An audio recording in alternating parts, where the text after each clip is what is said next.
You're listening to Monroe versus the podcast, and we're here to make you think about drugs and sad stuff.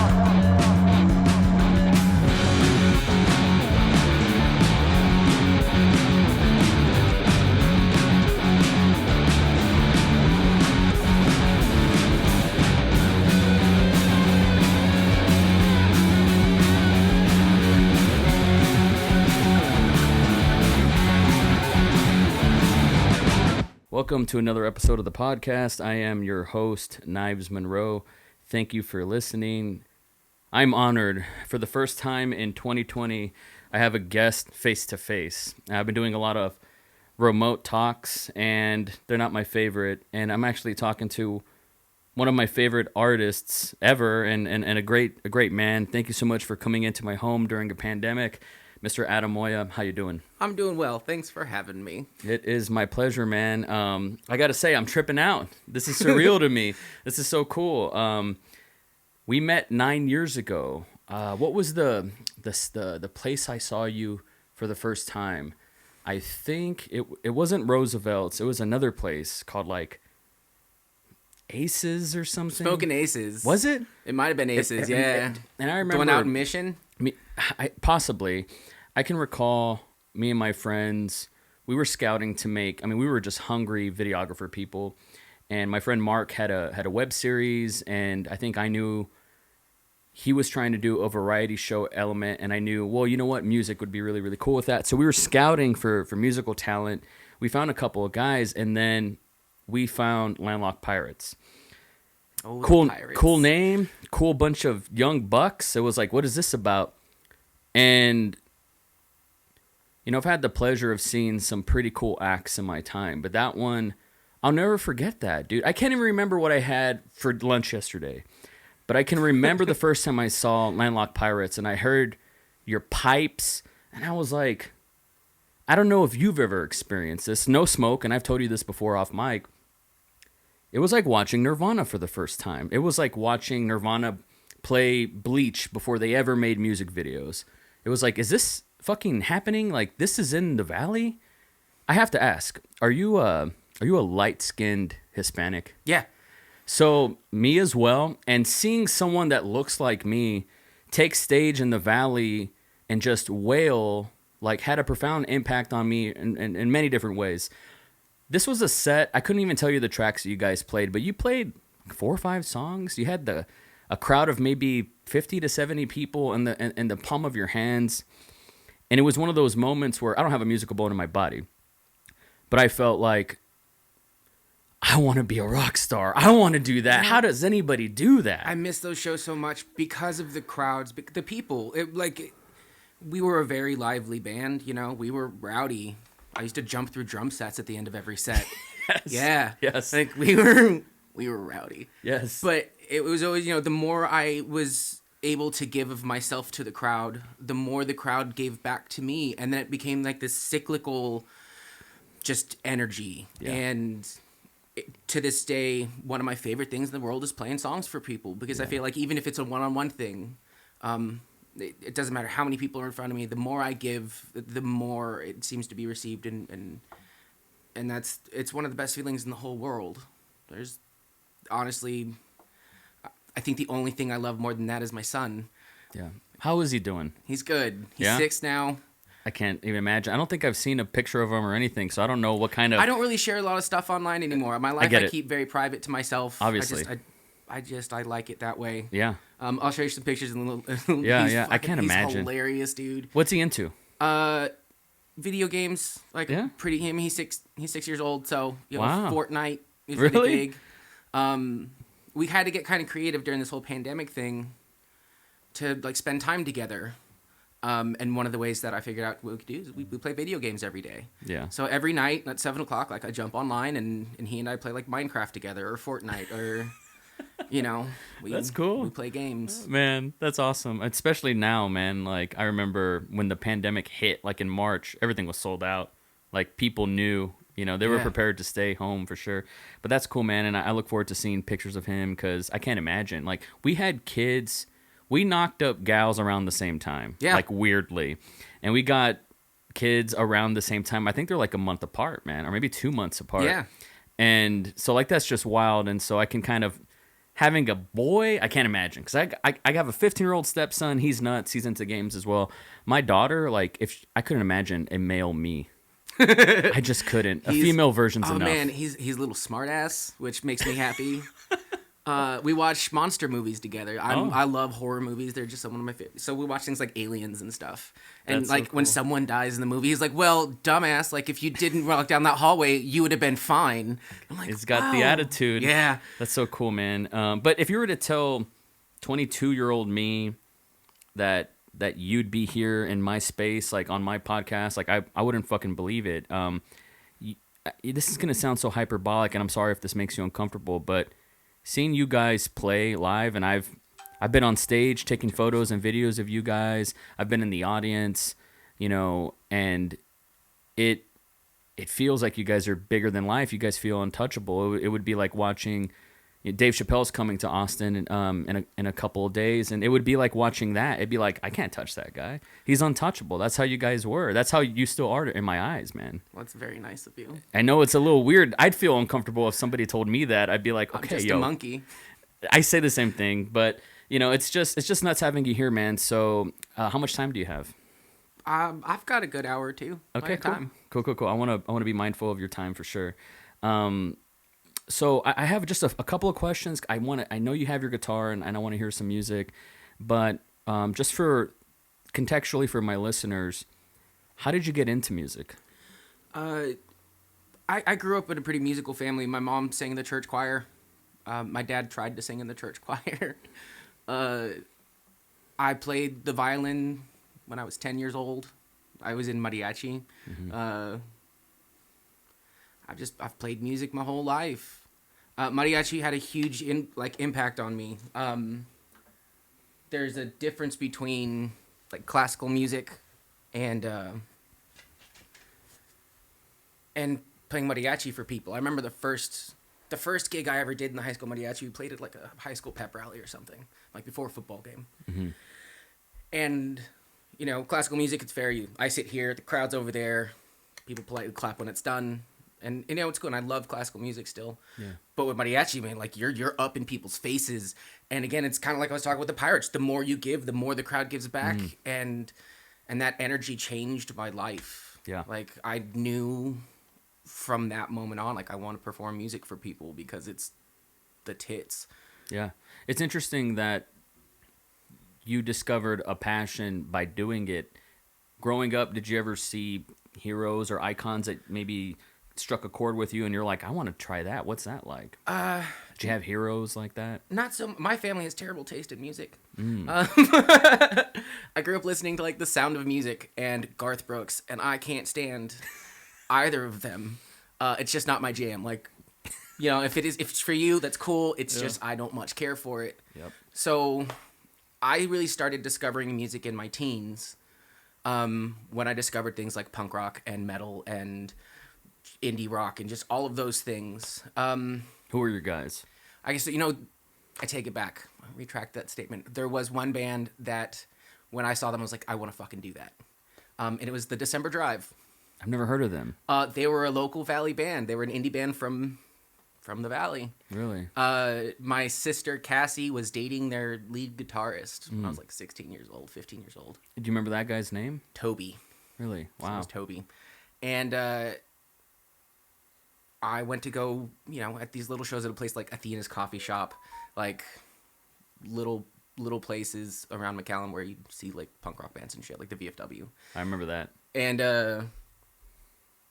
I got to see the December Drive, and it really just blew my mind. I was like, I remember hearing that sound for the first time, and it was just different than anything that I had listened to because, again, Garth Brooks and The Sound of Music. And wow. they did like indie rock, and it just blew me away. It was something I'd never heard before. It made me feel things that I didn't know I could feel in my heart with music. Yeah. And I fell in love with that band. I was probably their biggest groupie. I'm sure I knew them. How long before you wrote your first song? And how do you begin to write your first song? So my first band was called No Clue. Was it KNOW? Were you trying to be edgy? No, it was No Clue because my nephew at the time watched a bunch of Blue's Clues. And we were 16 and we thought it was funny. Yeah. And I somehow got wrangled into being the singer for the band, and I didn't really sing. Like, I kind of sang in mariachi a little bit, but that was it. And I didn't play guitar. I didn't. Really? So one of my friends played the guitar and another played the bass, and like we got a drummer here and there. We never actually played a show. Wow. We just made noise in garages, really. Yeah. And that's when I started writing songs, and they were terrible. Yeah. Just so bad. Like, how were they bad? Like, give me an example.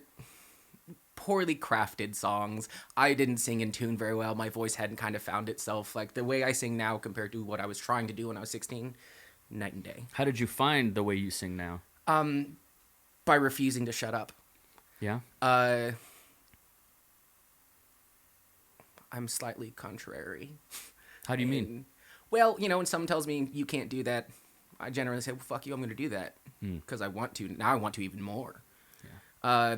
I had finished a mariachi gig, and we were walking back to the car. My family came out to see it. And my sister, Cassie, I'll never fucking forget.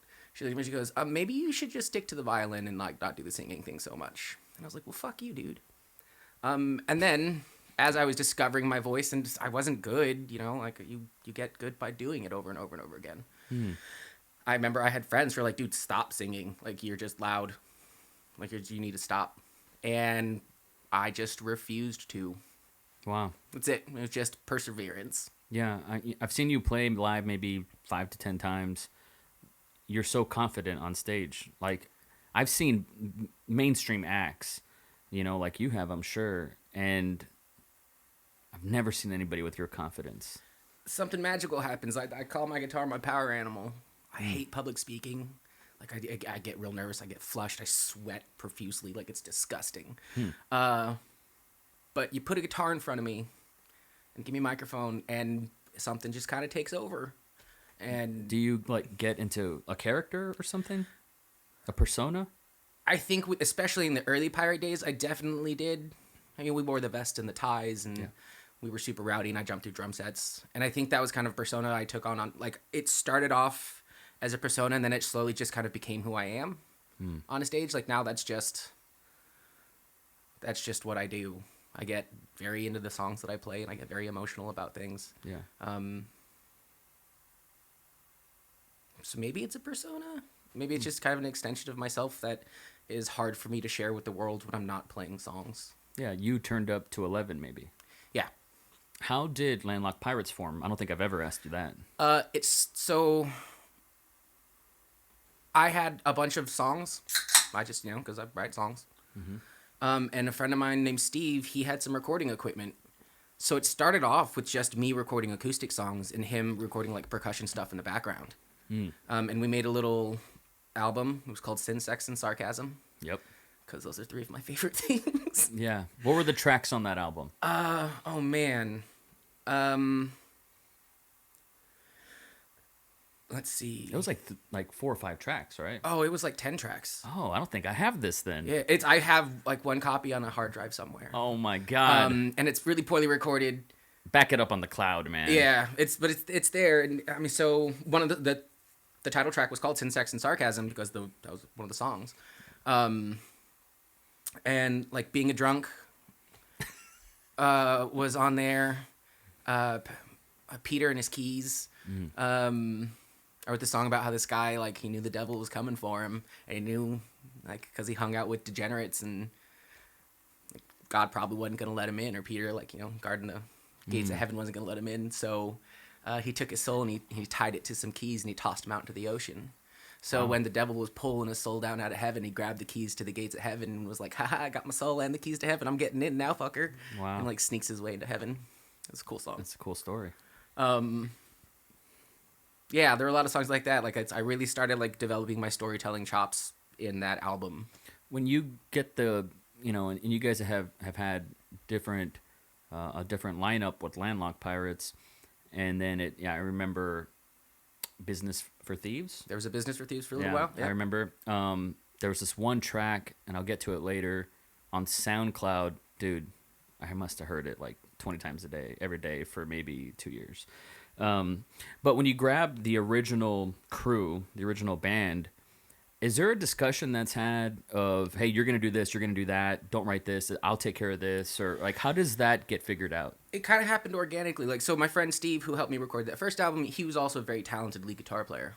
And he and I had really great chemistry together when it came to the songwriting. Is this Gutierrez? No, Steven Aguia. Okay. Oh, that's right. Yeah. Dead ringer for young Robert Downey Jr. Yeah, seriously. Yeah. Fucking spot on. Mm-hmm. So he and I would write songs to. I would be like, okay, I would come up with a song. I'd be like, okay, here's a concept.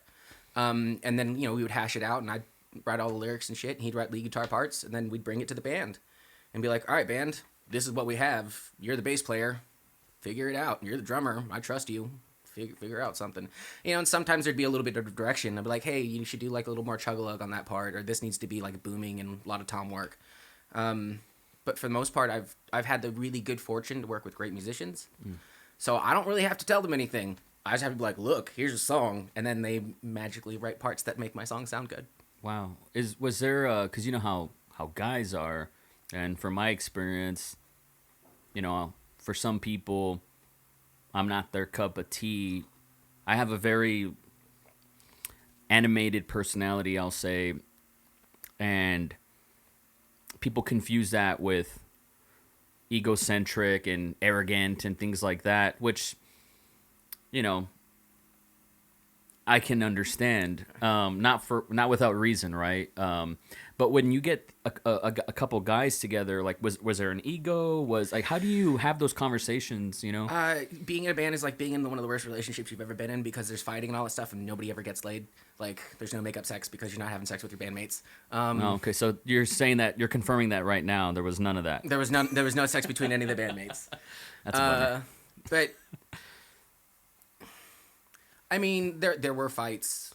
Like, how does that synthesis? When do you say, okay, we got it, let's move on to something else, or what? Usually that would be me making those decisions most of the time, because they're my songs. So I'd be like, all right, well, I mean, if something wasn't what I wanted it to be, then usually just a discussion. Like, I don't know about that part. Maybe we can change it to this. But again, most of the time, the musicians I worked with were just wonderful, and I didn't have to worry about doing those things. I just had these great people that I got to work with. They did all the hard work for me, really. What are some of your favorite highlights during the Landlocked Pirates run? Our comeback show that we played at Simon Says. We just finished recording Another Drink, which is a little EP. It's on Spotify. I had just signed a contract with Doug Goldstein, the manager of Guns N' Roses. And we did this comeback show at Simon Says, because that's the first place we ever really got to play as a band. I think that's where it was. Where I first Simon saw Says? it. Yeah. That's what it was. I couldn't remember the name. Simon Says, little shitty dive bar. I love that place. Yeah, I still remember it. And it was just an exhausting weekend. Like, I did an acoustic performance the Friday before, and then my bass player flew in from Colorado, and we practiced all Saturday and all Sunday to make sure we had these 5 tracks down. And then we hit the studio on Monday, and we recorded all of our songs on Monday. And then on the Tuesday following, I went and did all the vocal parts, and we had some extra time, so we were able to bring in like a horn section for one of the songs, which is my favorite. And then that Wednesday following, we did that show at Simon Says, and we put on like a 2-hour set. And I mean, I was exhausted, absolutely exhausted. I've been so stressed about like the recording and all the stuff that I slept maybe 3 hours the whole weekend. I ate twice. Fuck. Like, eating and sleeping weren't priorities at the time. Wow. And we packed Simon Says. We were easily beyond their capacity. I mean, it was shoulder to shoulder from the stage of Simon Says all the way to the door. You couldn't move. I feel really bad for the bartenders. They did not think, like we didn't think, that this many people would show up. And I mean, it was just slam packed. and people sing along to some of the old songs that we have, which is one of the best feelings in the whole world. When you've got a whole room full, hundreds of people who are singing your words to your songs. Like I remember at one point I just stepped back from the microphone and kept playing, and they sang the chorus, and I was like, this is fucking awesome. Like this, it was a humbling and wonderful experience. I cried at the end. Like, were you able to soak it in, enjoy it, be present amidst all that stress? I think during the performance, it was just kind of one of those things. Like I'm there to perform. So while I was on stage, it's a high, it's a rush.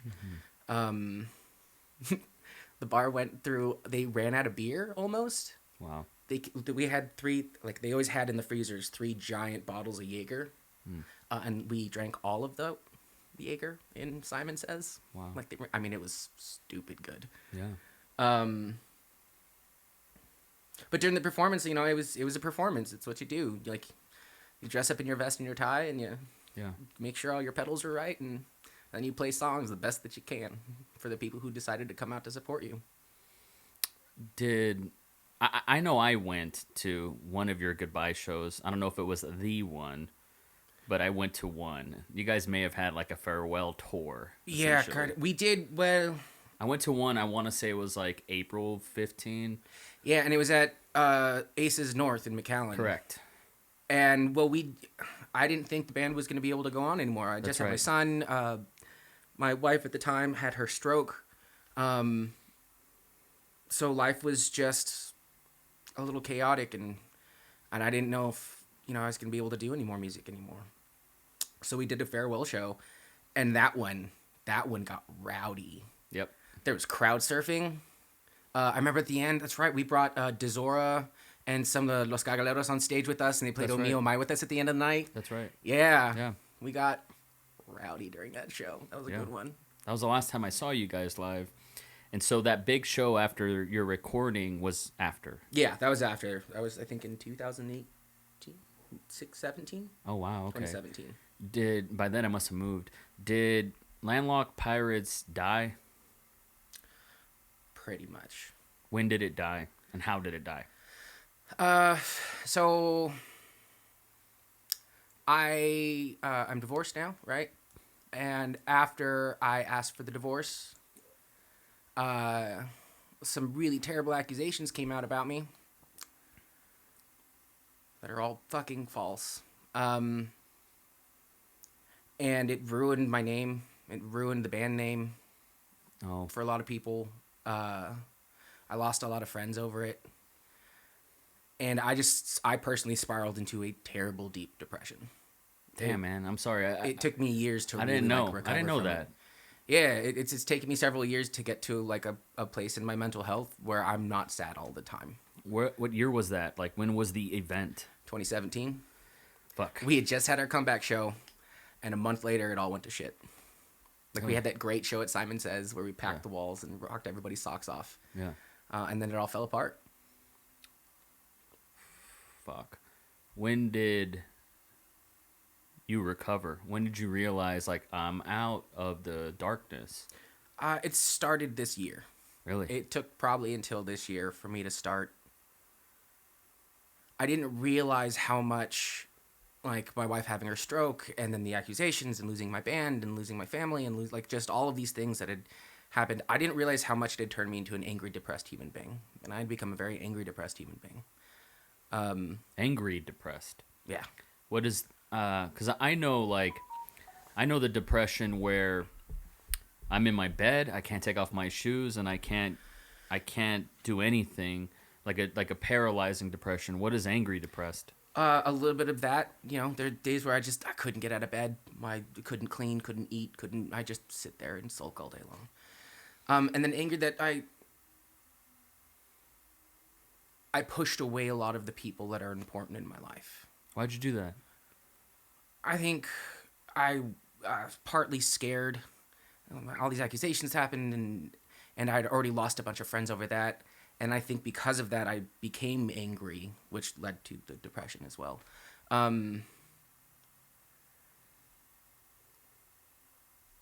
Yeah, shit went sideways. And that left me just angry. I was mad and I didn't want to deal with anybody. It's one of the reasons I'm not on social media anymore. Like, I don't want my life out there. It still to this day kind of scares me to be part of any kind of world outside of my immediate friends and immediate family. Yeah. Wow. We hear a lot in cultural osmosis, which is another way of fucking saying the internet, about cancel culture. You feel like that happened to you? Yep. It did happen to you. Absolutely. We were going to play a show, and people like boycotted it. Like, they protested one of my shows once. They called all the other bands, like, you can't play with this fucking monster. And people just dropped like flies for a while. And a bunch of people that I thought were close to me and knew me better than that. People that I had shared the stage with before, and for me, that's a very special thing. Yeah. Like, sharing the stage with someone is important. Like, this is my religion. This is where I find some of the greatest joy and peace in my life, and that's being on stage. And sharing that with people, I think, is important, and it means something. I've never talked to anybody, let alone someone that I care about, who's been quote unquote canceled. So this is like a question I've never found myself thinking of asking. What could the people who didn't believe you, who abandoned you essentially, or what have you, what could they have done different, do you think? And I'm not looking at it, I'm looking at it as someone, if I'm ever in that situation and there's someone where I'm in that scenario, I'm a big believer in there are, when to double down as a friend or as a brother. Like, this guy really needs me, even at his lowest. At his lowest, he really needs a brother right now. That's what he needs.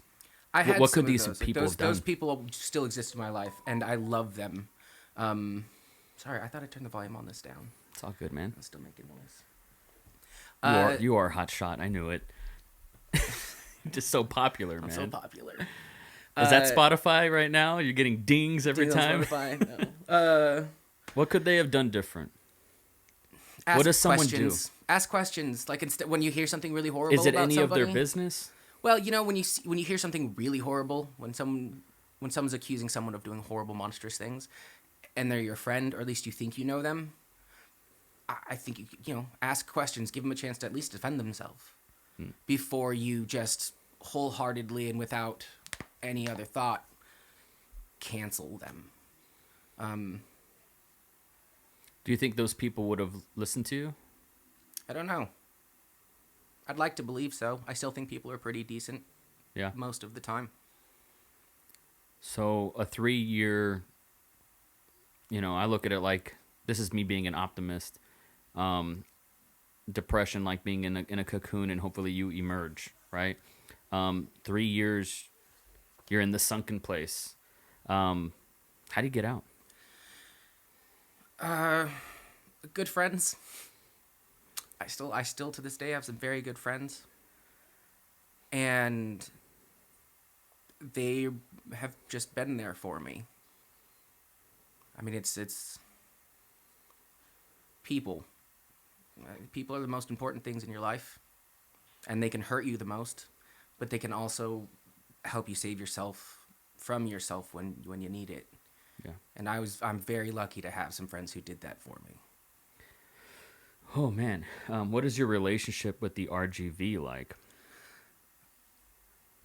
It's an entity. It is, and I miss some of the people down on the RGV. I miss some of them, but I don't ever really want to go back. Yeah. You couldn't pay me enough money to move back to the RGV. And why is that? I think it's still a little behind the times. And I just don't feel like I belong there anymore. I left it. I moved to Houston. I lived there for about 1.5 years. How did Houston treat you? I love Houston. Yeah. I mean, I was still going through my own personal shit, and that kind of ruined like my Houston time because I did it to myself. But I love Houston. I know everybody talks shit about it, but I think it's a great city. Everyone there that I worked with, that I became friends with, took me in with open arms. They didn't know me. I was just this new guy who showed up out of nowhere. And they took me in and treated me like a friend, and that's something that I think I needed. You're a wicked musician who has put in the reps. I know a lot of aspiring musicians who have lofty dreams but haven't put in the reps. And so I feel like their road is really, really long. You know, they're still on home base. They haven't, hit the ball yet. For someone who's been around the block a few times, what is your thoughts on music scenes? Right now, all of America, there's no scene, right? But Austin has the reputation for being the Austin live music capital of the world. What are your thoughts on where it is? For someone who's a creative, I don't know if you identify as an extrovert or an introvert, but surely, you said to yourself, performing is like your church. What does that future look like? I don't know. I mean, I'm not really going out and playing in bars right now.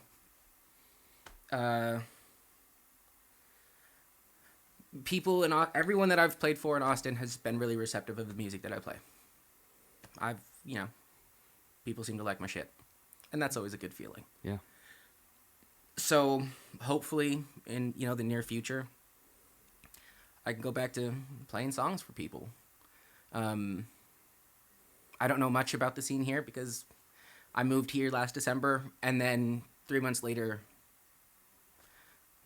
pandemic and everything shut down. For a little while, I had a regular Sunday gig at Hole in the Wall. I played every Sunday. How was that? It was fun. I really enjoyed it. Sometimes there's 3 people in the bar. Sometimes there's 20. Wow. Let me know next time you play anywhere. Yeah. I don't know where that's going to be these days. It's going to happen. But it will, because I love this shit. Yeah. I can't stop. I know. What are your ideas with technology and performing? How do you marry those two? Like, I have this delusion, if I was a talented musician, I'd be on Facebook Live every day and I'd be putting on shows. Is that conceivable? Is that realistic? I did that for a little bit with the roommate that I had when I first moved here. I don't enjoy it as much. Yeah, it's not the same. It's just not the same.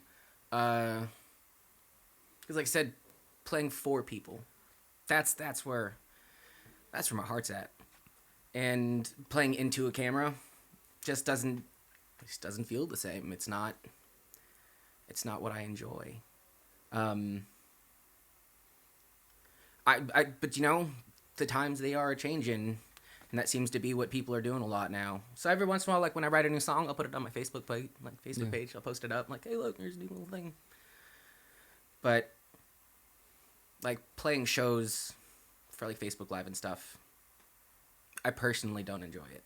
May I ask you, just occurred to me, what's the biggest payday you've ever got from a live show, a performance? Yeah. I think it was that last time in show, and we made like $1,000. Wow. From the door, like we made $1,000, and then like from liquor sales too, like we got a cut of that because they were astronomical. But usually, I get like nothing. What are your ambitions and goals for? I mean, how do you get satiated? Obviously, the dopamine of playing in front of a crowd, but what about money and fame and stuff like that? Surely there's a relationship with technology to be seen. I wrestle with this as well. I figure if people are going to listen to my music, they're going to listen to my music. And, I can put it out on Spotify. I think I'm actually going to record again soon, which I'm pretty excited about. Wow. My friend Vicky Camacho, she's got a beautiful voice. We've known each other since like middle school. And she and I write some, I think, really beautiful things together. So, that'll happen. And then I think she's moving here to Austin. So maybe if she moves here to Austin, we can, play some shows together and just kind of see where it goes from there. I think getting in, like, if you're going into it with, like, I'm going to be fucking famous, I don't think that's healthy. Yeah. I don't think that's a healthy mindset. If you do it because you love it, and then maybe people catch on and people notice that you love it and that passion is shared with the world. If that gets me famous, that'd be real cool. I mean, if I could just play music and not work ever again, that'd be awesome. But I don't want to get famous if it's for the wrong reasons. Like I want people to like my music because it's emotional and powerful to them in some way. And that seems to be enough for me, honestly. Like, I mean, yeah, there's that bit of me that's like, it would be really cool to play like giant arenas and shit, because who doesn't want to do that? Like, you'd be lying to yourself if you said you didn't. That's just not the goal anymore. I think it might have been when I was younger, but now I just like playing music. When you were in the depth of the sunken place, did it taint your relationship with music, your love, your passion for it? Yeah, I didn't write anything or play anything for like 2 years. Wow. I just Why? Because you couldn't? Yeah. Did they take that away from you? Kinda, yeah. For 2 years, I went to a couple open mic nights here and there. But, I mean, it'd be like once every 3 months. I'd go and sing some songs at an open mic night. And then I didn't write any new music. I didn't write any new songs. I didn't touch my guitar. It just sat there and collected dust. I used my guitar amp as a TV stand. Wow. Those fuckers. I'm sorry, man. It fucking sucks. Such is life. Yeah. I feel like someone's going to dig up something on me and my time will come, and I don't even know how to... I mean, it's really easy to say, I'll handle it with grace. You know, you just... Yeah. I don't know. It's like a fighter getting knocked out in public. Like, yeah. It fucking hurts. Publicly. It publicly hurt. It really did affect me. I fell apart. Enough to where I didn't play music for 2 years. Yeah, it's devastating, man. Well, here you are in 2020. You said you have some new tracks. I do. I've been writing this year. So I started writing again, which was really exciting to me. How do you know when a song is done? You just know. It feels right. Like there's one that I just wrote. So my camper that I live in, her name is Montana. And I love my camper. When I first moved in, it was dirty. Like no one had lived in it for like a long time. There was like a leak in the roof. Like it was just bereft of love. And I spent days just cleaning and rearranging and making it a space where I was comfortable by myself. So I fell in love with my camper, and I wrote a love song to my camper.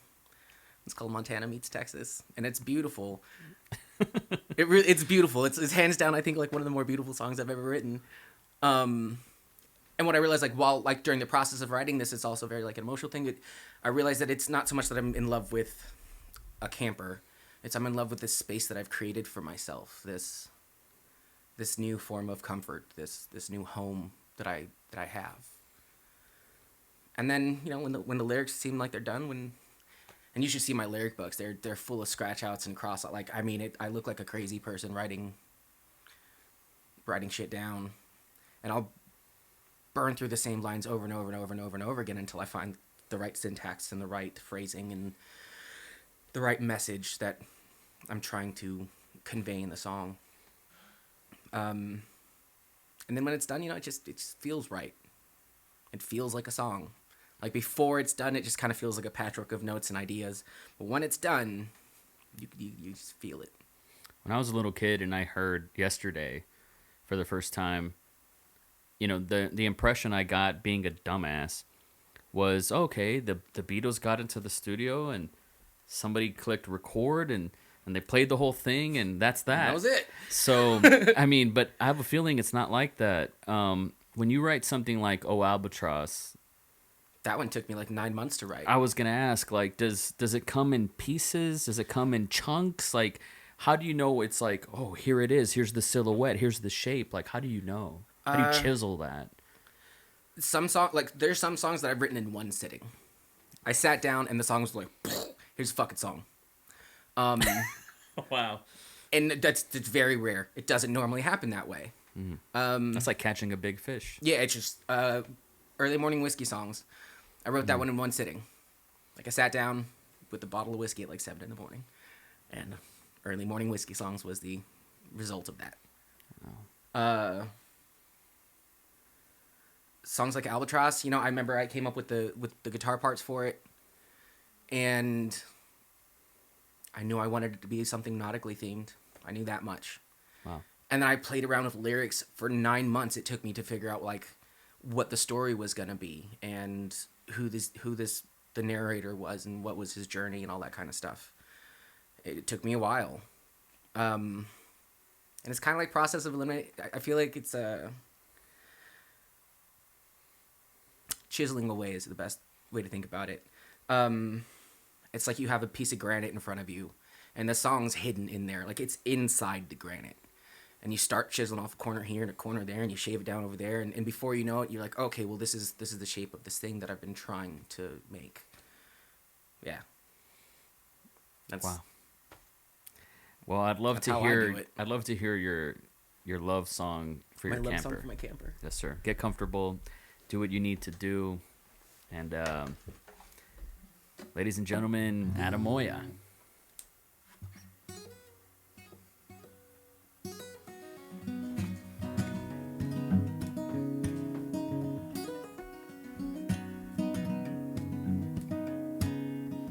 I'm falling in faster than you're falling apart. Like it when we work on your dreams that are tarnished and forgot. Can't shake these silly pains. I've been crying for days. At least I got Montana and her heart in her embrace. She's the kind of love you need. She's a little rough around the edges, but she's home when you need her to be.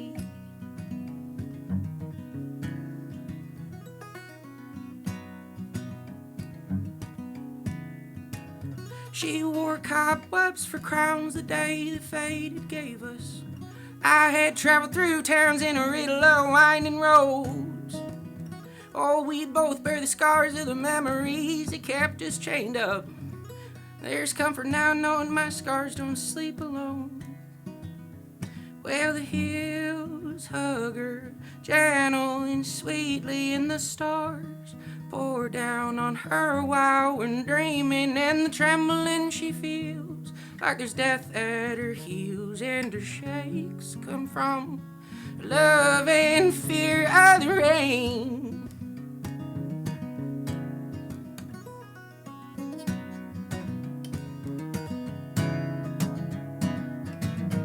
Oh, Montana, tumbled in a kingdom made of clay and lying trees.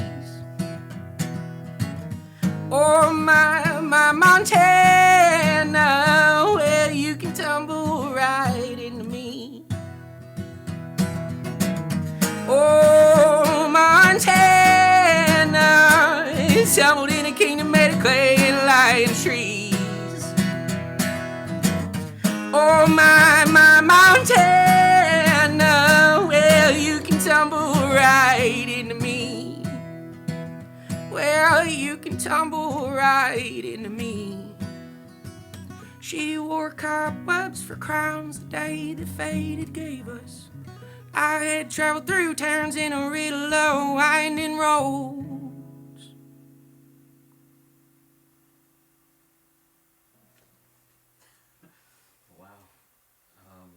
Wow. Sorry, I'm a little speechless. It's a good song. It's a good song, man. With your music, I hear pictures, That's when I know that someone's making something at just a higher equilibrium than the bullshit you hear, Look, I don't want to be all hoity-toity and say this freshman kind of, the mainstream radio, man, it's all rubbish, I don't want to be that guy. I am that guy. And I like a lot of mainstream stuff. One of the greatest performances I'd ever seen live was Sia, and she's just incredible. She's as mainstream as it gets. But, it's programming. Like, I feel like it's supposed to be passive. Like, it just sounds like marshmallows. Like, there's nothing. There's no density. When I hear your music, like, I see pictures, and it's, like, cinematic. I like to think that I'm a storyteller. Yeah, you are a storyteller. And all these songs, there's stories to them. And because of that, there's motion, and there's ups and downs, and there's a drama behind the music that helps drive the story home. At least that's the goal. Like, that's what I try to do when I'm writing a song. Like, because I want you to be able to feel what I'm feeling. Yeah. Right? Like, if I hurt, I want you to hurt. If I'm happy, I want you to be happy. Like all of those things, it's about sharing feelings. However dumb that sounds, like, that's what it is. No, it's not dumb. Wow. What do you call your style? Fuck me if I know. What are you doing? Like, I can't explain it. Like, your vocals too, like what you're doing. Who else sounds like that? I don't know. That's one of my least favorite questions in the world, honestly, because I don't know the answer to it. People are like, what style do you play? I'm like, fuck me, dude. I play music. I play songs. I play things that make me feel good. Like, however that comes out, like, that's what's going to happen. Like, I like folk music, and I think I play, like, folky stuff. Yeah, it feels like that. That's the closest thing I can think of. But I guess I don't know. How do you remember a song that you've written? Like, how many times have you performed that one? That one, at this point, quite a few. Really? So I've made some friends here in Leander. And how is Leander? Because I've just moved here a month ago. The people that I've met are all wonderful human beings. They're kind and they're supportive of me. They're all like, Adam, you should be writing some more music. And like, every time they see me, like, hey, will you play that song again? I'm like, yeah, man, I'll play you a song. I don't mind. Yeah. So they're very supportive of me. So because of that, like, I get to play the songs for them. Yeah. But I don't know. You just remember stuff. Like, I don't know. I just remember things. Wow. Like, I don't like. It's driven some other musician friends of mine crazy. I don't know what key any of my songs are in. Really? I have no idea. I can tell you what chords I'm playing. I don't know. Like, if I take enough time, I'm like, okay, it's these chords. Yeah. But like, I have to sit down and like think about it. That's never part of my writing process. It's never part of like, I'm gonna write it in this key today. Like, yeah. Nah. Do you have a process? Yeah. I usually come up with like a guitar line first. Like I something fun or whatever, and then I figure out a melody that I like over that, and then I apply meaning to the melody with words. I want to hear another one.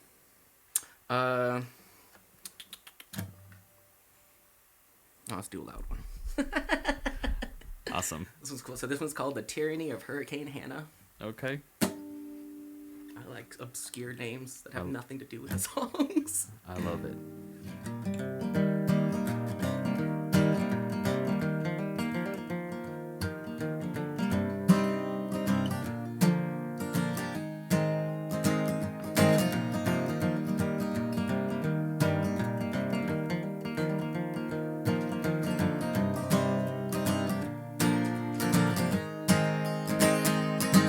They say you are what you eat, but she ain't been eating.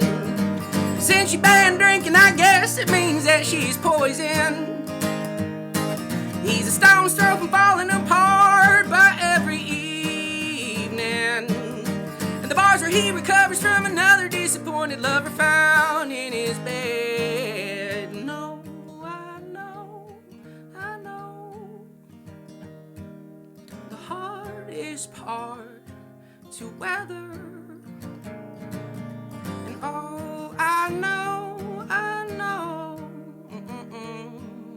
The hardest part to weather is after the storm.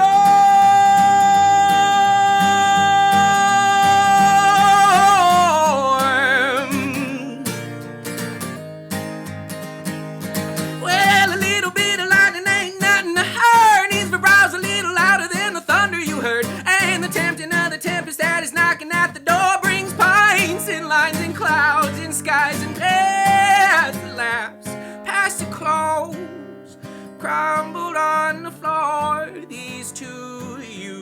hearts like beds were made for.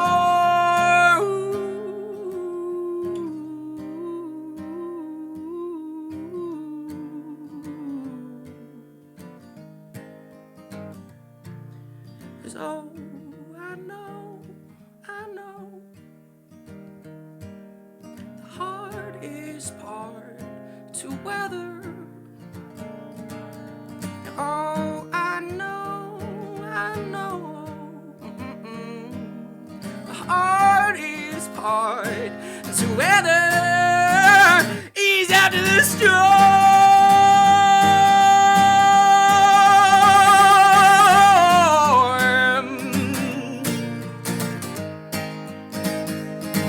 Well, the lesson she should have learned, I guess they weren't out of season. She's out for a little trouble with the gin and tonic double in her hand. If he wasn't such a monster, then he might begin to wonder what's the reason. He's always saying double and he can't stop losing friends. 'Cause oh, I know the hardest part to weather. Oh, I know the hardest part to weather is after the storm.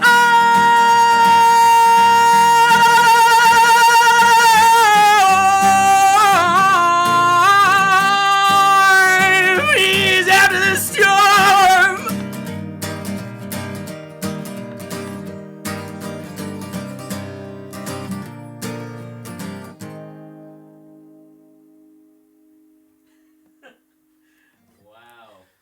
Wow. Loud ones, I know.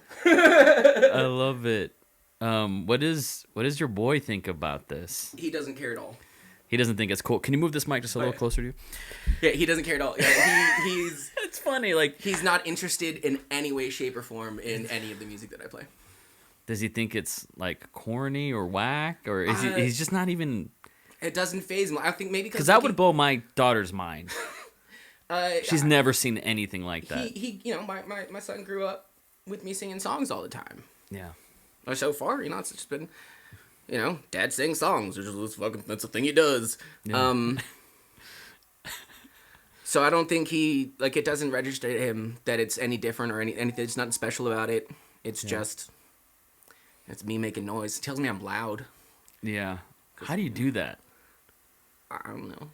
Like, how did you do it live too? Like a 2-hour set. I mean, Practice. yeah. A lot of whiskey. Is your throat just calloused? Like, Maybe. there's got to be muscles there or something. Yeah, well, I mean, there's muscles that, and because I do this often enough, those muscles are stronger than, I guess, your average person's throat muscles. I don't know. Yeah. I learned a long time ago that I can belt, Yeah. and I've been doing it ever since. So I just recently met this musician. His name's Tim V, and he's phenomenal. Like, he's just an incredible musician. And we were sitting around a fire playing songs, and I went off on my wheel of wailing thing. And he's like, "Are you gonna be able to speak tomorrow?" And I was like, "Yeah, dude. Like, this is just what I do. Like, this is just how my voice works." Yeah. It's crazy. Like, how would you rank your guitar skills? Shitty. Okay. I don't had think a feeling. I'm not a good guitar player. I had a feeling you'd say that. And vocally, you do something I've never. I mean, I can't compare it to anybody. Like, I don't know what you call what you do. Making noise. Like, when was the last time you heard a song and you were inspired and you're like that sound, or Oh, I can tell you exactly. It was Somebody to Anybody by Margaret Glaspie. There's this artist, her name is Margaret Glaspie, and she has an incredible voice. And I was just kind of watching Tiny Desk concerts on YouTube, just kind of going through them, finding people. And she has a song called Somebody to Anybody, and I mean, it nearly brought me to tears. It is beautiful. And I was like, that's I want to do that. What is it about it? I mean, it's about how she wasn't always very comfortable with this idea of people liking her and like relationships, like romantic relationships, and how like her sister is the opposite of that. Like her sister like wants to be married and all these things, and she's like, you know, I'm cool, just being alone. Like I'm fine, cause it's I don't wanna be somebody to anybody. No, I'm good at no one. I don't want to be somebody to anybody. I'm good at no one. And she does it. It's just the solo. It's just her and an electric guitar, and she plays it just her, and it's fucking beautiful. So, this is the way I see things. There was a while. Do you remember Yadabadia? Yeah. Like I had left Donna. I'd left the Valley, right when that place was popping, and right away, you know, people didn't like me because I was recording everybody's sets. And I just, you know, the people that told me, hey, take that down, I took it down. I didn't want to burn any bridges. But yeah. I just liked, there were moments, and a few people, and shout out to Luis Gantu. He's a crazy, multifaceted artist. But I saw him with I have it right there. There's that looper. That green one. I got it just because it reminds me of him. I don't fucking use it. You want it? Those things are super fun. I would love to play with it's one yours. of those. Are you kidding? It's yours. Take it before. Yeah, don't. I'm not kidding. Take it. It's funny. I believe in like the Indian tradition of like giving somebody something when they come to your home. So I knew it was gonna be something. I didn't know what it was gonna be. I have been considering getting another one of these because they're so much fun. They are fun, and it's like new. It's never been used. I don't have a power cord, so I apologize. But Oh, I got one of those. Okay, good. I got a daisy chain for that. Okay, Mazel Tov.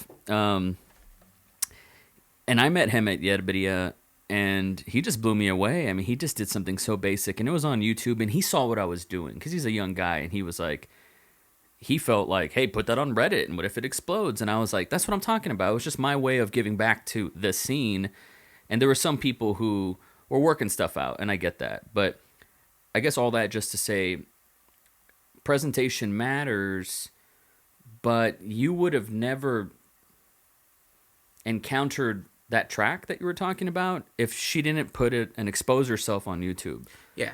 And I'm really for that, especially for someone like you. Like, pandemic, you know, I have tons of friends who, all their videographer friends, all their contracts were like cut. You know, it impacted photographers, videographers, editors, etc. It impacted the live music scene. But if the Wi-Fi gets shut off and the power's out and a solar flare happens, you're good, baby. You got your camper. I got my camper. You got your guitar. I got my acoustic guitar. I mean, you're and good. And I got books. Like, that's... Let's build a fire, you know, and put on a show, right? And so for me, I've always envied musicians, and I'm sure I've told you this, and, you know, friend of the show, Guillen, my friend Adam Guillen, I just envy you guys, because you could go under a turnpike and just turn up. Like, that's amazing. But, you know, basically, I would love to film and showcase and document and just spread this stuff that you do, because I know there's a fucking audience for it. What I was feeling when you were singing was what you do that is the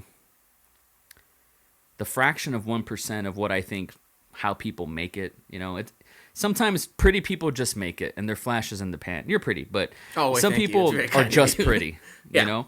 And we can name, that list goes on forever, but I think the magic sauce is tapping into emotions, is making people feel something. Yeah. Like, that is everything, but not everybody can do it. You almost can't teach it. It's got to come from experience. And you have it, and I just feel like anything that I can do to help just get you exposed and seen, and everything you do will, I mean, dude, you just need an at-bat, right? That's it. Like, and it's gonna jive with everybody. And, you know, if I was a rapper or something, I would make a song a day if I could. I would just freestyle every day, and some people have tried that, and I feel like internet language rewards that behavior. Like, you're feeding the algorithm, you know what I mean? And I've seen tons of little indie bands. I'm You know, just I have shitty at I have that a stuff. company called Indie Darlings. I have it tattooed right here, and I'm a big believer in that spirit. You know, and I've seen tons of people, quote unquote, make it by just being exposed. And bro, I mean, when I hear your music, it's like a movie. It just needs to be like presented visually, optically that way. And I feel like that's a good fusion to get people to feel emotionally what it is you're doing, especially when they can't experience it in person. Yeah. It needs to happen. Well, I'm mean- down. I'm down if you're down. I Sure. mean, it needs to happen. I remember your story reminded me of Call It a Hell Week when you were recording and then you did that live show at the end. I had a very similar Hell Week promoting my film in 2012, and I really wanted the presentation to feel like a movie. So we had trailers before it, little promo packages, and I knocked on filmmakers' houses, and I was like, I got their trailer, and I just wanted it to feel like I really cared about that presentation. And we were promoting my friend Mark's show Cultosaur, and part of the here in the Draft House, they have these great little promo packages before you see the feature presentation. And so if we screen that on a Saturday, I believe like on a Wednesday, we filmed the Albatross music video. And dude, I was burnt out on fumes. It took me 14 days to edit my film, just to put it into perspective. We wrapped, I think like August 1st, and I had already booked the theater for August 18th. But we wrapped, and I hadn't edited the movie. Fuck. So I edited the movie in like 10 days, no going to sleep. I mean, twitches, like it was just fucking bananas, and I don't know how it happened, but I saw a Facebook memory of it recently, and I was like, I'm fucked. I got nothing but the Landlocked music video. Like, I have to do it, And so I remember the setup was weird, but I multicammed it, and I edited that video, and it's just not to be, I'm not blowing smoke at my ass, but it was just going through the motions, and I edited that video in an hour, which is fast. Yeah. And we did it in one camera, and it's not perfect, but like the feeling was there. Yeah. And just any opportunity that I had to amplify what it is you do makes me feel alive, essentially. Even burnt out, and I've been there.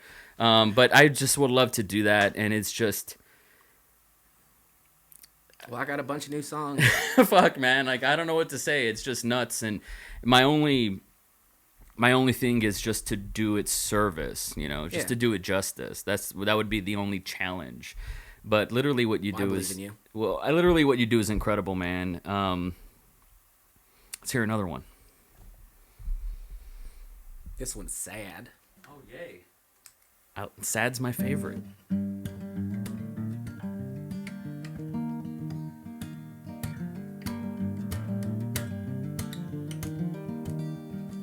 I used to like the way that you smoked and the cracks you leave in your throat and the pretty shoes you wear out to dance and how you knew all the things that I can't. So I lost you on one terrible cold spring. Didn't know I could cry it hard on my knees. So I dressed you in your favorite dancing shoes. 'Cause that is how I'd like to remember you. 'Cause you gotta dig deep, dig fast. 'Cause that is where my love was last. Yeah, you gotta dig deep, dig fast. 'Cause that is where my love was last.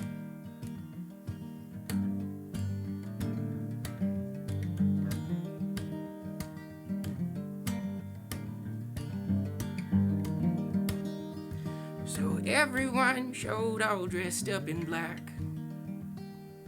And a wicked wind, it howled at my back, telling me to climb myself into the ground. 'Cause that is where my last love was found.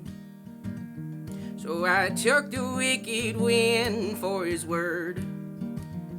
When I dug myself a hole into the earth. Well, I think you like the times I wore a tie. So I'm wearing one on my way to die. Cause you gotta dig deep, dig fast. Cause that is where my love was last. Yeah, you gotta dig deep, dig fast. Cause that is where my love was last. Yeah, that is where my love was last. Oh yeah, it is where my love was last.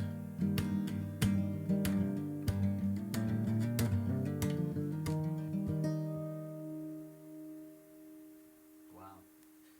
Sorry, I muted myself there. Where did that come from? I was very much in love with this lady, and I thought to myself, like, what would happen if she died? It was just, like, because if you love someone, you fear losing them, and that fear was very real for me. So that's what that song's about, like this idea that, and then it turned itself into this like story in my head, and I imagine it's like this old man who's loved his wife for a really long time, and like I built this whole backstory for this couple in my head. Like they'd go out dancing and smoke cigarettes together, and then imagine loving someone for that long and then losing them. That's painful and sad to even really think about. So that's the story I wrote. I'm a big meditator, and it's funny because it's like trendy to be a meditator, like I'm mindful and all these things, but I'm very big on it, and it's therapeutic and it helps me. And it's a recurring theme, death, and oftentimes I see myself at my mom's funeral, she hasn't died yet, or my child's funeral, and I'm that's like, scary shit. It's really scary, and then I get there, and before I know it, I'm fucking crying. And the one person that like I can't even hallucinate their death is my spouse. Like I can't even think about Claire dying. I can't even think about that. Like that for some reason that's hits different, man. Yeah. And that's It'll I understand. fuck you up. I completely understand. So that's what that was. I loved this person, and the thought of losing them it filled me with existential dread. Yes. What's that song called? Dig Deep. Yeah. I'm very fascinated, and I want my friends who are so talented to win. Like I've always felt. I want my friends to succeed. Yeah. I want all of my friends to succeed. Yeah. And when they do, I'm super happy for them. I feel like if I make it, we all make it. Like, yeah. Just, it's a little thing I feel. So I want to help you win. Like, who are artists of careers you admire, like their trajectory? I wouldn't be able to tell you. I don't pay attention. Into that, huh? I don't. I don't know anything about like I listen to a lot of music. I listen to music daily. But this is to your detriment. And a variety of bands. Well, I don't care. You don't care. I love their music, and I love how it affects my life. And when people like tell me cool facts about people's stories, like that's cool to know. Yeah. But I just care about the music. Really? Well, that sounds really stupid and shallow. No, I know. you're. I feel like you're so lucky. That's all that matters to me. I don't know the names of band members in any of the bands that I listen to. Yeah. Like I just don't. Because I spend a lot of my time listening to the songs. Like that's the thing that they're doing that affects my life. Like I don't care where you were born. Mm-hmm. It doesn't like that's not going to change the song for me in any way. Mm-hmm. Do you set aside time in your day or in your week to write music? Not really. So can 3, 6, 9 months go by and you haven't written anything? I think that's kind of how, like, those last 2 years where I didn't do anything happened. I just put my guitar down and didn't pick it up. But now, especially lately, like, especially because I have a space where I feel comfortable. A safe space. I have a safe space. Yeah. And, you know, it's Montana. And because I'm there and I have a cat. Oh. You know, it's just me and my cat. Yeah. You are Llewyn Davis. Yeah, just about. You are. Yeah.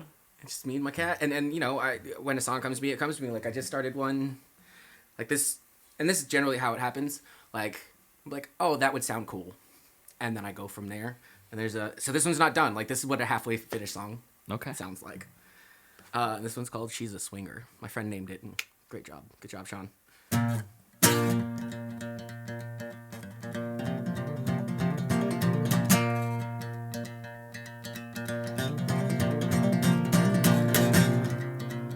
She said, don't look at me, 'cause I ain't the same kind of pretty I was before. She had heard if you're bad at tying knots, then tie some more. So she went to task until her hand stuck to her blood and her skin was torn. Until she finally found the knot she was aiming for. Well, everybody's gotta go, but she doesn't wanna go the same. Oh my Lord, she wanna swing. Oh Lord, she wanna swing. Well, she doesn't wanna go the same. Oh Lord, she wanna swing. Well, everybody's gotta go, but she doesn't wanna go the same. Oh Lord, she wanna swing. Oh my Lord, she wanna swing. Well, she doesn't wanna go the same. Oh my Lord, she wanna swing. That sounds finished to me. No, like, it's nowhere close to done. It needs more. It's like, it needs more. What else does it need? Another, I don't know. Another verse. The story's not done yet. Oh, I see. Like, it needs more because the story's not done. Yeah. And that's how I know the song's not done, because I haven't finished the story yet. All your, I was going to say sonics, because I look at, this is visual, this is sonics, paintings, right? All your songs have narratives. Yeah. All of them. Yeah. Every one of them. Every song is a story. Yeah. It's just how I like to, that's how I like to do it. Do you ever write something so personal and you're like, I can't say that? No. It's never happened? I don't think so. I mean, think about, like, so there's a lot of songs that they're, like, I have a lot of murder songs. I have murder songs. And I've obviously never murdered anybody. Yeah. And I'm not a violent person. I've never been in a fist fight. I've never punched anybody in my entire life. It's not my jam. I don't know. Found a way to talk my way out of most of my problems. Yeah. So, I mean, if I can talk about murder and, you know, Albatross, dude, that song's full of murder. People die all over that song. Yeah. It starts off with the dude, like, the boat is sinking and everybody's dying. Yeah. And it talks about how they go and they, like, because they're pirates and they travel the seven seas and steal from a bunch of British people and they murder everybody. Mm-hmm. Like, I figure if I can talk about that in a song, I can talk about anything. Wow. Can you play me something deeply personal? Yeah.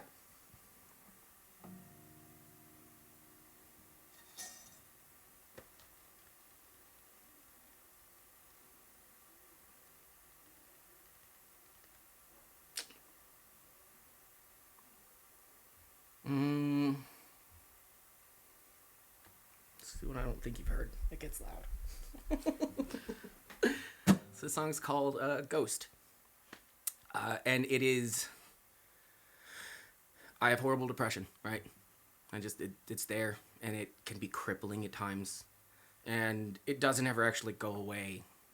You know, you learn to manage it and deal with it. And like right now, like I said, I'm in a better headspace and I'm more mentally healthy right now than I have been in a very long time. But that depression is like this ghost that haunts me. So I decided to write the song where the ghost gets a voice. And this is my depression talking to me through a song.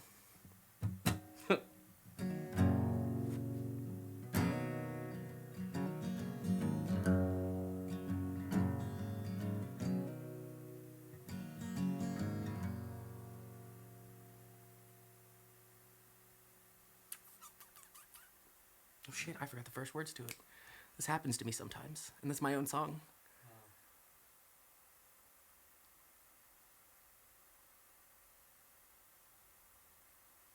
Oh, there it is. Got it. All the things that you run from and all your pain, write it in the mirrors when you try and get clean. The rattle in your throat, it makes it hard to speak. Reckon of your life, it's all pleasure to me. 'Cause I am your ghost, and I'm haunting your home. I'm rattling on the doors, and I'm wrecking your halls. So let me haunt you. Let me haunt you. Let me haunt you.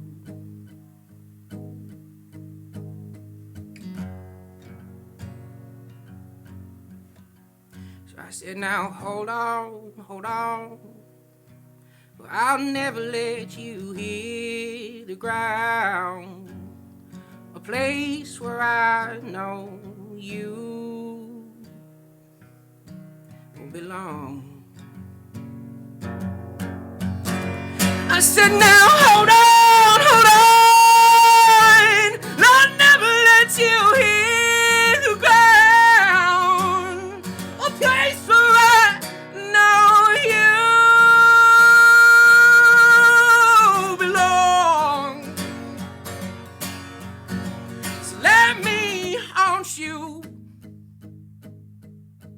Let me haunt you.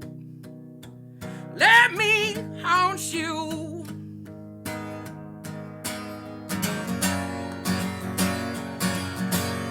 'Cause I am your friend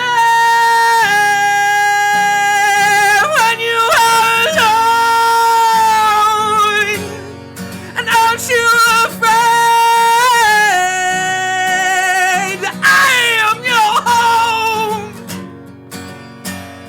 'Cause you are the company, you are the guest, I am the host. You better act your best, 'cause I never, never, never, never, never, never leave you alone. 'Cause I am your ghost. I'm haunting your home. I'm rattling on your doors. I'm wrecking your halls.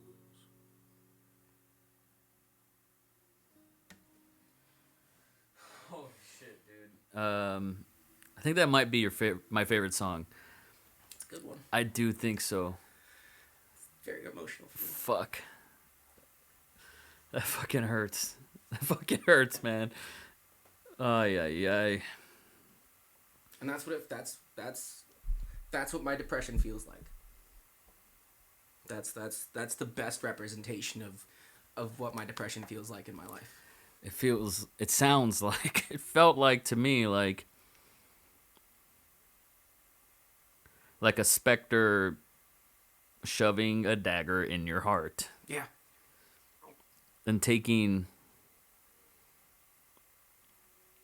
I was going to say taking glee in like your wail, but no, it's dispassionate. It's just what it does. Yeah.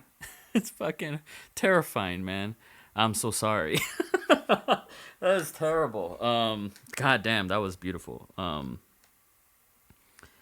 So the most accurate depiction of what my depression is to me in a song that I think I've ever done. When did you write that one? A few years ago. And then I just kind of like slipped through the cracks and never played it for anybody. And then I stopped playing music for a couple years, right? So it just never went anywhere. It's just rattled around in my brain.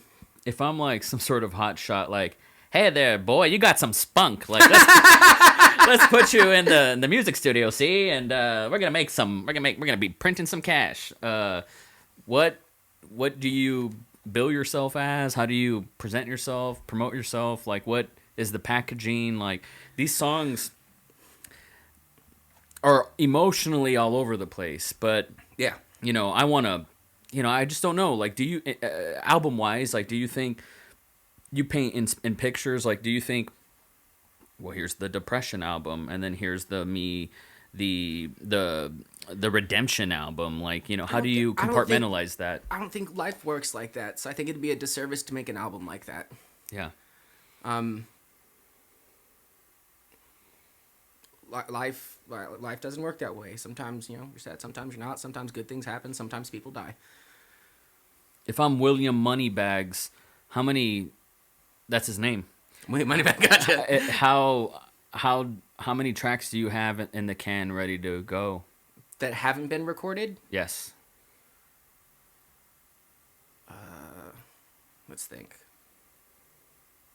This is gonna be weird, but I have to like play a beat of like it's just how I remember things. Yeah. So there's Ghost, right? And then there's this other new one. I get like kind of bluesy and shit. Okay. So there's that. Yeah. That one. And then Montana and Dig Deep and Hurricane Hannah. And then there's the Whale song. 6. At least 6 songs that haven't been recorded. Do you remember all the songs you've written? Most of them. There's some from like that first album that nobody ever knows, like the Sex and Sarcasm album, that I can't remember. Like I've tried and. What about Business for Thieves, or is it Of Thieves? Business for Thieves. For Thieves. I remember those. Yeah. Remember that Carpentine one? Carpetique. Is that what it was called? Yeah. Are you talking the fast one? No, it wasn't that one. Was it? Oh, Carpetique. Yeah.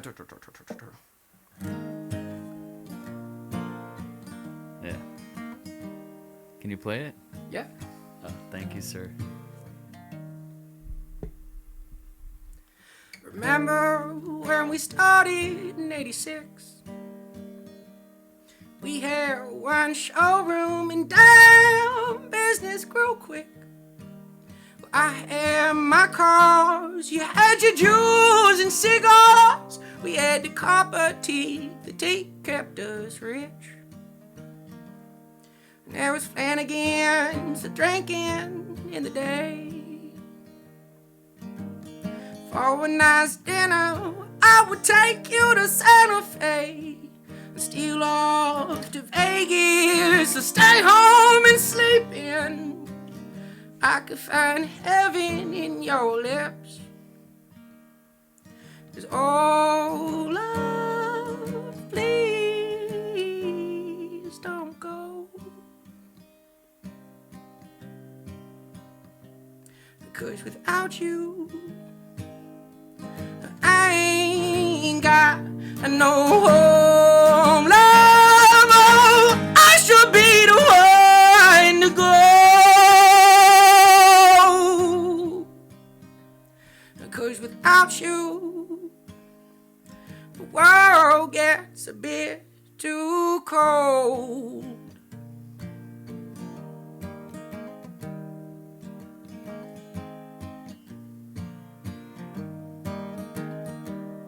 Oh, I'd levy all the air in my lungs, but you leave me breathless, so I'm left to my charms. And fumbling with trinkets and gifts that don't mean shit, just to tell you my love. You're the one between us, it's strong. You're the one that keeps me holding on. This hospital seems deadly, this medicine seems shaky. So I just hold you in my arms. 'Cause oh love, please don't go. And 'cause without you, I ain't got no home, love. I should be the one to go.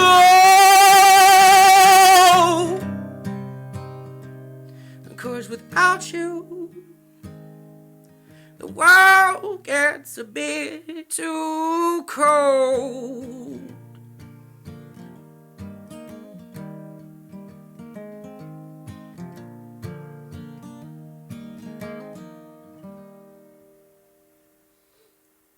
That's a great one. That's a good one. That's a really Super good, sad too. That's a really good one, dude. Fucking sad as shit. Who are some like musical acts that people sleep on that they talk a lot of shit, but they're really good and they need more love? In your opinion? I don't know. I mean, I can think of a bunch of people who I think need more love for sure. Like who? Margaret Glaspie, she's one of them. I think she's just phenomenal. Oh, you know what? I guess there is an answer to this. Fiona Apple. Apparently people don't like Fiona Apple, and I think they're all fucking stupid. What? Because I've never met one. Amazeballs. I'd never listened to her, like, ever. She's something else. And then a friend of mine, she was like, shut up, you're going to listen to this with me. Yeah. Blew my fucking mind. Yeah. She is incredible. Yeah. And apparently, you know, I don't know, I think she gets like a rap for being like, oh, she's just an angry white lady singing songs. And I'm going to tell all of those people to politely go fuck themselves. Because they don't know what the fuck they're talking about. Like that's just the dumbest, that's the dumbest thing to say about this woman. She's just phenomenal. Yeah.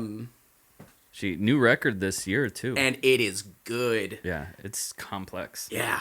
She's just so fucking good. Yeah. She's one of those, if it's another 5 to 10 years for another album, okay. I'll wait. It's fine. Yeah. She's really great. Let's see. Pine Box Boys. Have you heard of the Pine Box Boys? I haven't. I've gone on like a musical journey this year, and I've learned all of these bands that I'd never heard of before. The Pine Box Boys are also really good. They're great storytellers. Like that's what I love the most about them. They tell these really intricately woven, almost like magical realism stories. Wow. There's one called Tales from the Emancipated Head. It's the name of the album. Wow. And just great songs about all these like wild characters and these crazy things that they do. And there's, you know, murder and death and sad songs and really fun, like rambunctious. I mean, they cover the bases. And again, their storytelling is just amazing. Would you call yourself a perfectionist? No. What do you say to musicians that, I don't know what you call it, you know,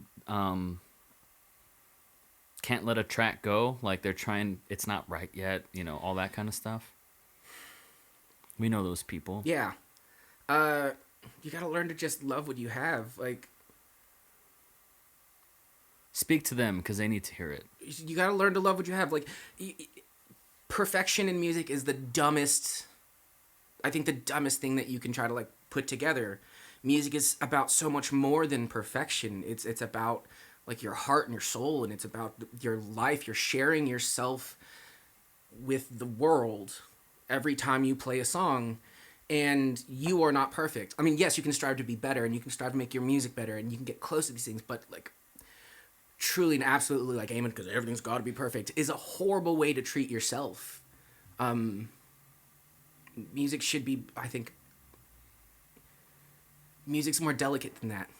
Perfect things are sharp and they have straight edges, and music doesn't. Music is round and wonky, and it can be weird and kitschy, and sometimes you gotta, let yourself wail. And I know I sound strange. I know I sound strange when I wail. I fucking know it. And I have a rasp, and I smoke too many cigarettes, but that's okay, because it's a representation of who I am as a person, and I'm not perfect. No one's music should be. It doesn't make any sense to me. It's doing yourself a disservice. Do you think there's something else going on? Because you're not afraid to be a raw, bare naked nerve. Yeah. And say,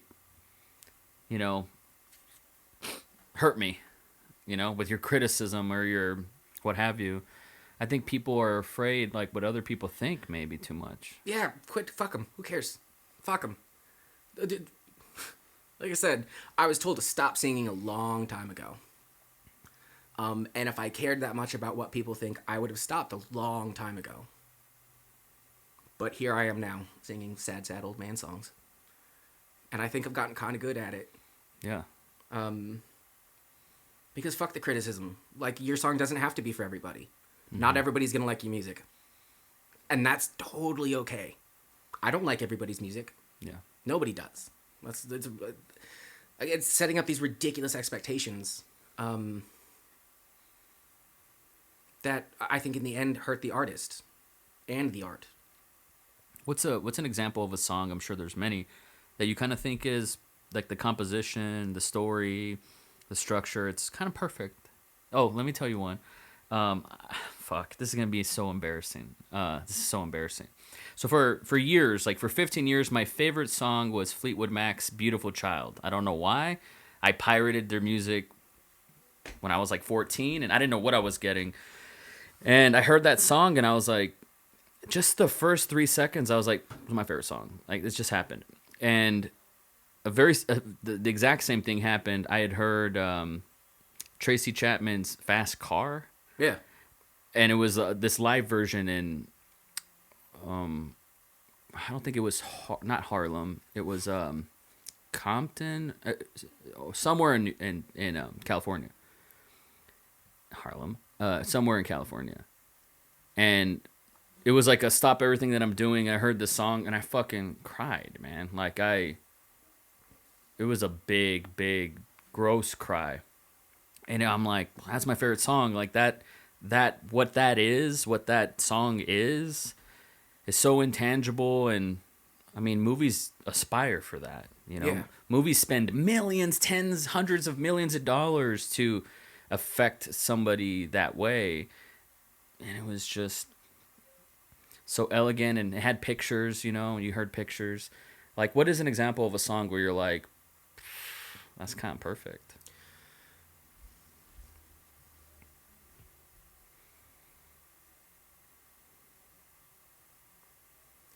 I think When My Time Comes by Dawes. Fuck, man, you keep blowing me away with shit I haven't heard before. I need to hear this. This one, it's beautiful. I love beautiful vocal harmonies. Like, that's the thing that draws me to music. Like, when I hear people do these beautiful harmonies. And the song's about this guy who's kind of like lost himself, and he's trying to figure out. And he's calling himself out. Like he's like there's like this one line where he's like, I'm sleeping in hallways and I'm drinking perfume. Because he can't seem to get a grasp on life, and the chorus is really big, and it says, "When my time comes, oh," and it's beautiful, and there's like 4-part vocal harmonies, and it's just fucking. I think when I first heard that song, I listened to it on repeat for like a week straight. That was the only song I listened to, and I just kept listening because it hit home. Yeah. Yeah, that one. When My Time Comes by Dawes.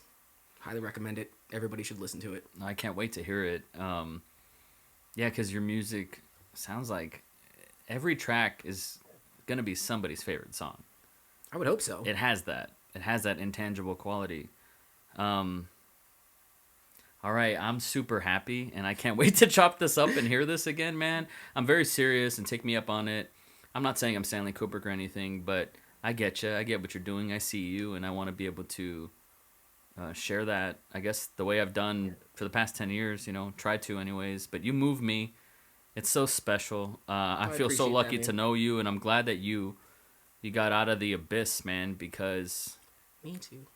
that, and I can't lace your boots. Like, I've never felt how that has felt, that kind of betrayal, yet. But, I had a real hard time in 2012, 2013. It was terrible. It was like 9 months of paralysis. And I still get like PTSD from it. And it was all, people will say it was self-inflicted or whatever, but it's like, Yeah, but it was traumatic to you, and it hurt Absolutely. you, and Yeah. you still have PTSD. I totally understand that Yeah. feeling. There's still things that scare me to this day. exactly. And Something people are going to say, because, I've interviewed, not that this is an interview, but I've talked to people, and I get emails, and they're like, well, this person, did you know that this person did this, and like, take your podcast down or whatever. And, I always talk to my friend or my guest, and I'm like, yo, this person's saying this, like, I feel like you should know that. What do you want me to do about this? And they're just like, that person's whatever. Stuff like that happens. There's nothing I hate more than, I know you said you haven't been in a fight, and that's good because they're overrated. But there's nothing I hate sounds more like they than hurt. after a fight, and people tell you afterwards, well, I would have did this. I was like, no, you were in the fight. You had your chance to do that. You didn't do it. So that's a big reality of, like, you had your shot, you missed. It's what it is. What do you say to someone who is going to reach out to this podcast and say, Adam did this, Adam's that? Like, I guess I want to give you the platform and the opportunity to squash it in this moment. The person who made the accusations is a horrible lying cunt. She brought in other people who she accused me of doing things to other people, and they're friends of mine. And I called them up, and I was like, are you accusing me of doing shit? And they're like, we don't know what you're talking about. I was like, well, there you go. If people aren't going to believe me, they're not going to believe. At this point, it's been years, and if you're set in your ways and you really think I'm just this kind of fucking monster, then I guess you just don't know me. And that's, I feel bad for you, because I think for the most part I'm a pretty nice person. Yeah. I like to treat my friends well. I make food for people for fun, because I like to feed people. I said, if you're set in your ways, then you're set in your ways, and I can't change you. The only thing I have any control over is my own behavior and my actions. So I think that would be it. Yeah. Yeah, well said. I just wanted you to have that opportunity in the moment, because to me, that's my statement. Yeah. I co-sign that wholeheartedly. I feel like there's no better way, not to put pressure on you, to end this show. And thank you for this. It's been incredible. I learned a lot. I got a lot out of it, but also was moved. I mean, how often does this happen for anyone to be like an audience of one? It's insane. I just want to give you the mic, and you do you. And if you want to play a song to send us off, I would be very, very grateful for it. And thank you so much for coming on my show. Which song? And real fast, where can people support you and find you on the internet? Spotify. All my Landlocked Pirate stuff is on Spotify. The Albatross album and the Another Drink, like EP, they're on Spotify. That's really the only place to find me, because I disappeared from the world, kind of on purpose. But if you want to listen to it on Spotify, you're more than welcome to. Hopefully, me and my friend Vicky will be recording some stuff soon. I'm very excited about that, because it's some really cool shit. It's really good. It makes me very happy. And I guess I'll keep everybody updated, If something comes up, I'll let you know. I'll make a Facebook post or something. It's really the only place to find. I'm on Facebook. I don't have Twitter or Instagram or any Snapchats. Yeah. Or I don't have any of that shit. So, Facebook. Adam Moya. I'm the monkey. All right. Last song. This is a good one. It's called Mausoleum Song.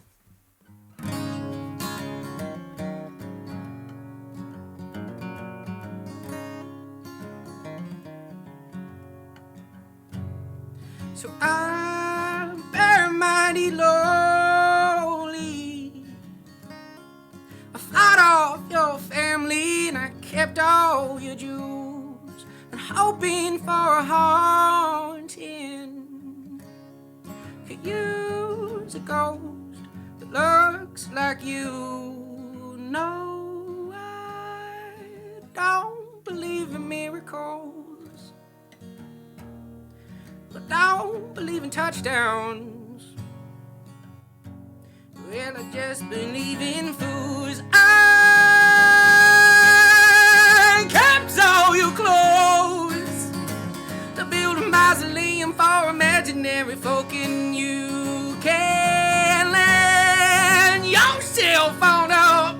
Don't mind me, I don't walk so much, 'cause now that you're in the ground, I can't stand the sight of this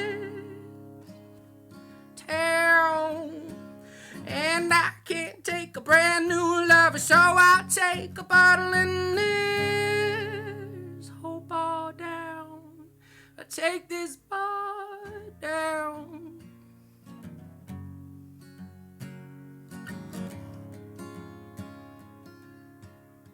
I take this bar down.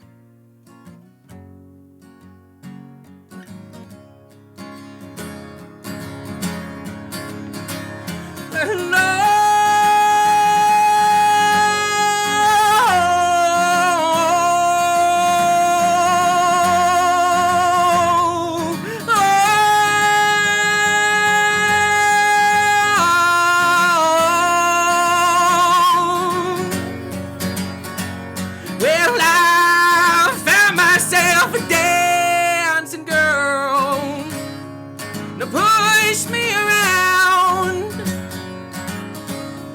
Well, hell for the company. I'll make sure that I don't drown. Trying to forget you, 'cause Lord, I'm such a fool. 'Cause now that you're in the ground, I can't stand the sight of this town. And I can't take a brand new lover, so I'll take a bottle in this whole bar down. I take his bar down.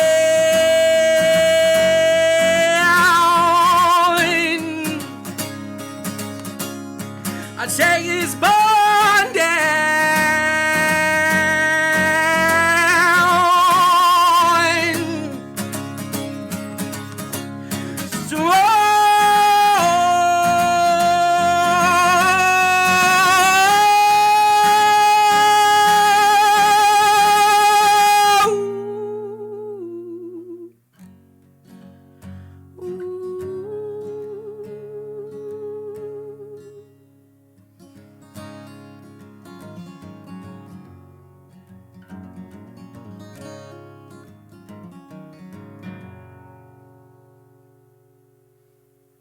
Adam Moya, everybody. I think that might be my favorite. That's a good one. Good one. Mausoleum song. Thanks, man. I really enjoyed this, man. Thank you very much. I had a great time. Come meet my family. Yeah. Oh, that was so good.